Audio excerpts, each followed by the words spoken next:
After an hour and a half without power, folks here in the northwest part of Chicago, as well as the surrounding suburbs of Cook County, finally got their power back thanks to some quick work by the folks of ComEd at this substation.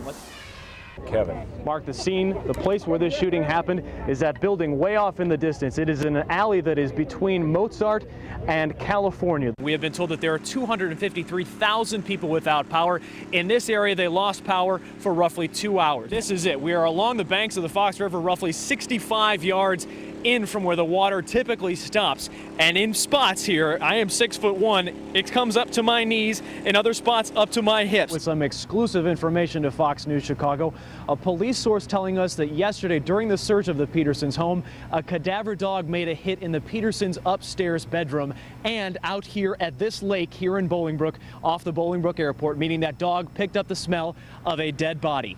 However, witnesses are telling us that there were no lifeguards on duty this evening and that could have made a huge difference in this case. Lauren, you can see the headline in today's Red Eye. It says, kaboom. Everyone thinking that the Cubs were going to blow it. They were swept by the Marlins. This place has just exploded. The Cubs just clinched the National League Central Division Championship.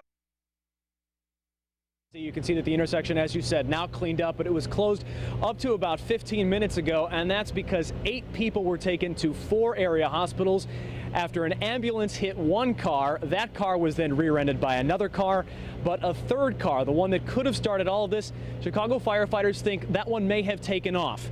Chicago Fire Department says around 9 a.m., ambulance 82 with 2 paramedic firefighters on board. They were transporting 1, maybe 2 patients to nearby OLR Hospital for a minor medical issue. Witnesses say at Addison and Menard, the ambulance went against the red light, but that its lights, sirens, and horn were all on and working. The ambulance hit a Mazda Protege with a mother and 2 children inside. Their car flipped onto its roof and was then hit from behind by a Toyota Corolla with an elderly woman behind the wheel. A man working on his motorcycle down the block heard the sirens and saw the collision. He jumped on his motorcycle and came down to try and pull the kids to safety. The lady already had her baby in her arms, screaming, "God, please don't take my child from me." And I took off my sweater. After I pulled the little girl out, I laid her down on top of my sweater. As I was pulling her on, her legs were still stuck on the seatbelt. In all, 7 ambulances responded. 8 people were taken to the hospital, the mother and 2 children, a 9-year-old and a 4 or 5-year-old, according to witnesses. They are in serious to critical condition. They were the ones who were in this Protege you're looking at right now. The paramedics, as well as the 2 people that were on board the ambulance and the elderly woman in the Corolla, they were all taken to hospitals, banged up, but we are told by firefighters that they will be okay. Firefighters, though, they are looking into what started all of this, what caused that ambulance to go off course and slam into the car. Witnesses are telling investigators that there may have been a third car which failed to yield to that ambulance, and that touched off all of this. Firefighters spending this afternoon looking into whether that was actually the case or not. Live in the Portage Park neighborhood, Kevin Tomich, Fox Chicago News. Nancy, the little girl lived just on the other side of these train tracks that are behind me, just 4 houses down. Her family tells me that they talk to her often about the dangers of the railroad tracks and the trains that use them. Today, the little girl was playing with her 8-year-old sister in this area by the tracks when the train came by and hit her, killing the 3.5-year-old girl. Yeah. It's kind of hard to believe that my daughter's gone because she's only 3.5. Juanita Victoria Chu holds on to the memories of her daughter, Adriana, or Anna Chu, a happy-go-lucky preschooler. Around 12:15, Anna was walking with her older sister by the EJ&E railroad tracks at the end of their block in West Chicago. Police say a southbound freight train approached. Anna's sister got out of the way. Anna did not. Apparently she was trying to get up and she just said, "I love you," and that was it. Neighbors say the train was going the standard 25 to 30 miles an hour. Family says the train did not sound its horn before hitting Anna. The ambulance and everything went past here, and all of a sudden the train stopped right here for almost 3 hours. Tonight, Lil Hilbert brought her friend's children to the tracks to remind them just how dangerous trains are. Peter Malavi stopped by, convinced this case and 3 other train accidents that killed his friends over the last 20 years prove that a fence is needed to keep kids out. There's an issue here because there's a high school there. The population consists of a lot of little kids over here that are usually playing in the area, and these trains come by here often. The Chews agree, calling for increased safety measures at the tracks. so loved ones aren't left holding toys, but instead the children who own them. I need something done because if that happened to my child, it can happen to anybody. And tonight I spoke to West Chicago Alderman James Smith. His ward goes up to these train tracks. He has lived here for 20 years, and he says to his awareness, this is the first time in those 20 years that a child has been killed at the railroad tracks. He says EJ&E, the freight train company, they own this property, and they would be responsible for putting up some type of fence. He says that has never come up for discussion before, but he plans to bring it up for discussion at Monday's City Council meeting. Live in West Chicago, Kevin Tomich, Fox News Chicago. They're a small group decked out in Obama gear, presidential jackets, carrying hope. But come Tuesday, they'll be among the millions to witness the inauguration. Tremendous historical event. He's one of about 40 VIPs on the Capitol Limited. The Amtrak sleeper train will take them to and from D.C. and serve as their hotel, parked just 3 blocks from the Capitol.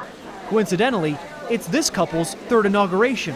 I thought it was unique, and the fact that President Obama is traveling by train and Lincoln traveled by train, once in a lifetime opportunity, let's do it.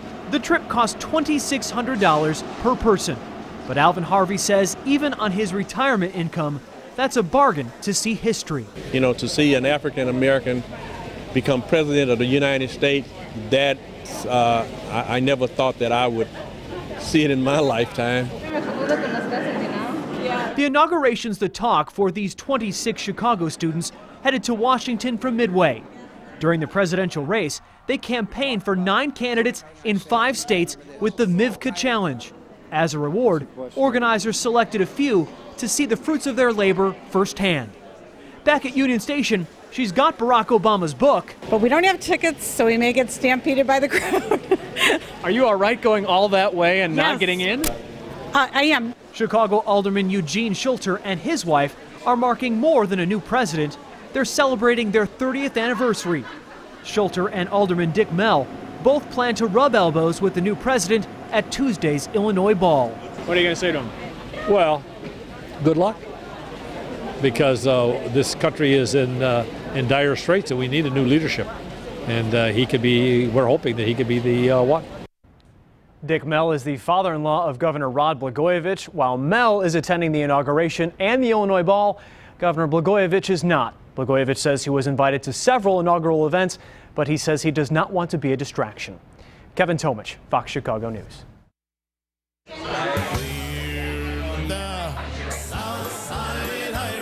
On the South Side, a few things are certain.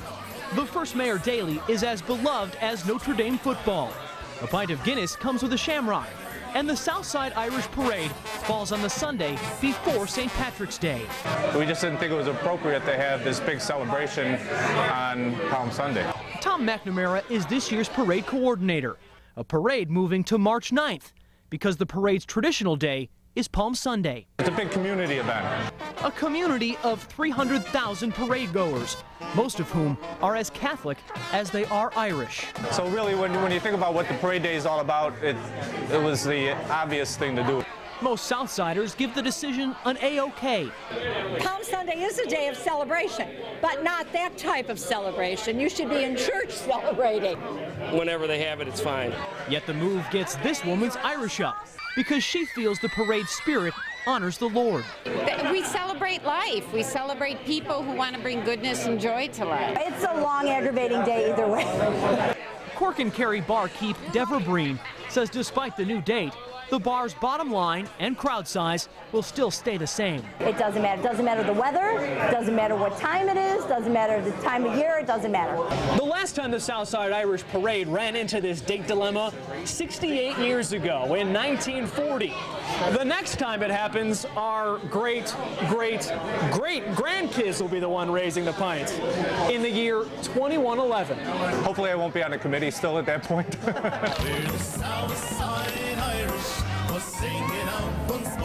However, the city's official parade and the dyeing of the Chicago River stay on March 15th. There are 2 traditions that will still be going strong, whether you're Irish or not. Kevin Tomich, Fox News Chicago.